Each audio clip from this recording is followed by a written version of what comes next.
GMA7 umaksyon, Archie Alemania tinanggal na sa kanyang programa. Yan po ang ating pag-uusapan, bibigyan ng komento, reaction, opinion. Pero bago po tayo magpatuloy, nais ko lang po kayong pasalamatan sa inyong walang sawang suporta at pagtangkilik po dito sa ating channel. At sa mga bagong napadaan lang po dito sa ating channel, huwag niyo po sanang kalimutan na mag-subscribe. Hit nyo na rin po ang notification bell para lagi po kayong updated sa mga bago pang video na ating ilalabas.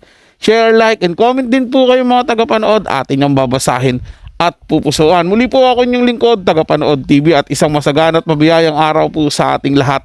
Welcome back po dito sa ating YouTube channel at Facebook page. At ang video po na gagawa natin ng reaction ay galing po sa channel ni Showbiz Philippines.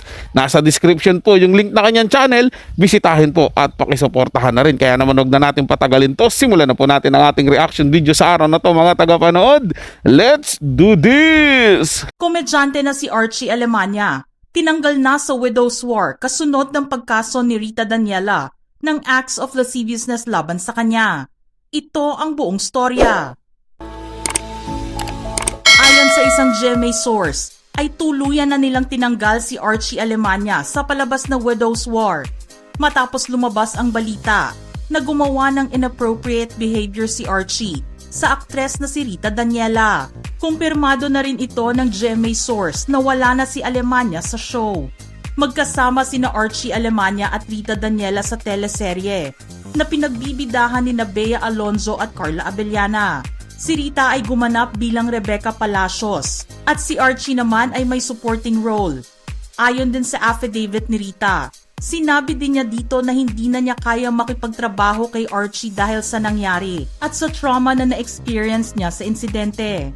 Sa salaysay ni Rita, I immediately reported the incident to GMA management, which acted promptly to remove the respondent to Widow's War, as the unbearable trauma it caused me made it impossible for me to work with him. Nagsampa ng kaso si Rita laban kay Alemania matapos ang insidente na nangyari pagkatapos ng Thanksgiving party ni Bea Alonzo noong September. Naghain si Rita sa prosecutor's office ng Bacoor City noong October 30. Nagbigay naman ng official statement ang Sparkle Artist Center tungkol sa insidente. We at Sparkle GMA Artist Center are committed to ensure a safe and respectful environment for everyone.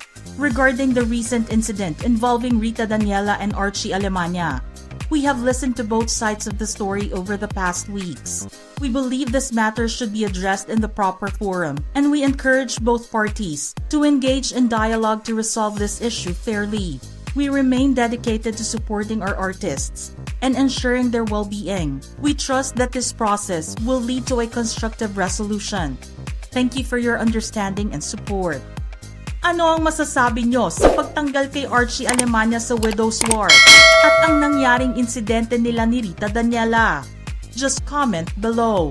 Sa akin po mga tagapanood, kung talagang totoong ginawa ni Archie Alemania yan kay Rita Daniela, i-deserve nyo pong maalis sa programa kung saan magkasama po silang dalawa. Napaka-awkward naman po tingnan nun mga tagapanood na yung kinasuhan at yung nagkaso ay magkasama pa rin sa isang programa. Mamaya po, hindi po magiging maayos yung kanilang shooting.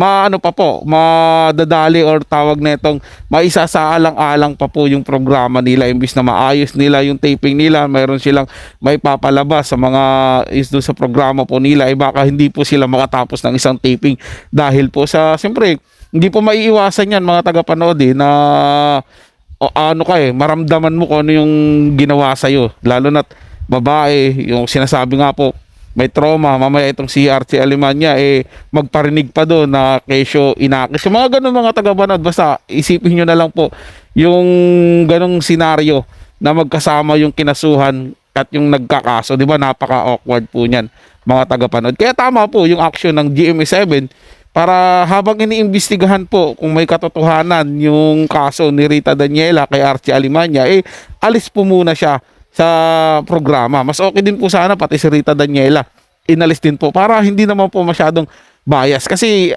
may pareha silang involved doon sa usaping pagkakaso mga tagapanood. Si Rita ang nagkaso, si Archie Alemania yung kinasuhan. Sa akin po mga tagapanood, yun po yung tingin ko para magmukhang patas lang po. 'Di ba? Hindi po magiging bias na isa lang yung tatanggalin para naman nilang sinabi na may kasalanan na kaagad. Wala pa ngang hatol yung korte. So yun lang po mga tagapanood, nagustuhan nyo po yung ating talakayan sa araw na to, at kung kayo bago lang po na napadaan dito sa ating channel, huwag nyo po sanang kalimutan na mag-subscribe. Hit nyo na rin po notification bell para lagi po kayong updated sa mga bago pang video na ating ilalabas. Share, like, and comment din po kayo mga tagapanood, ating nababasahin at pupusuan. So hanggang sa muli po, ito yung Tagapanood TV. Komento at opinion lamang, wala pong personalan. Paalam po at mabuhay po kayong lahat.